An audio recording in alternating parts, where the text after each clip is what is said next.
Kjo është një votë e numëruar më 11 maj si e vlefshme, ndonse në fakt nuk i plotson kriteret për t'u konsideruar si e tillë, por nuk është e vetmja. Procesi i rinumërimit të kutive të votimit në Tiranë ka nxjerrë në pa një sër problematikash për mënyrën se si janë vlerësuar votat e kryeqytetit. Deri më tani, rivlerësimi ka treguar se Partia Socialiste dhe Partia Demokratike janë favorizuar nga numëruesit e tyre më 11 maj, duke ju dhënë vota shtesë të cilat do të hiqen në tabelat finale. Me 809 kuti të numëruara, rezulton se Partisë Demokratike janë shtuar padrejtisht 419 vota, ndërsa Partisë Socialiste 315. Në vend të tretë për numrin e votave të padrejta, renditet koalicioni Shqipëria bëhet që ka 37 vota, të cilat do t'i hiqen pas rinumërimit, ndërsa Lëvizja Bashk 33. Subjekteve që pritet të shtohen votat pas rinumërimit janë koalicioni Bashës që i mungojnë 28 vota dhe koalicioni Dashamir Shehit 5 vota. Megjithatë, mënyra se si administrata e Komisionit Qendror të Zgjedhjeve po vepron për votat e pavlefshme nuk shihet me sy pozitiv nga deputetët. Kështu, deputeti socialist Erion Braçe ka kritikuar kas për heqjen e një vote të tij,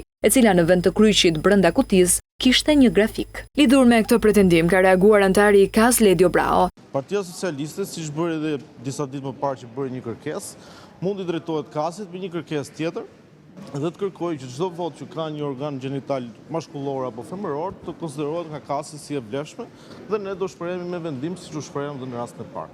Sipas Braos, rinumërimi nxorri në pa trafikimin e votës nga partitë e mëdha.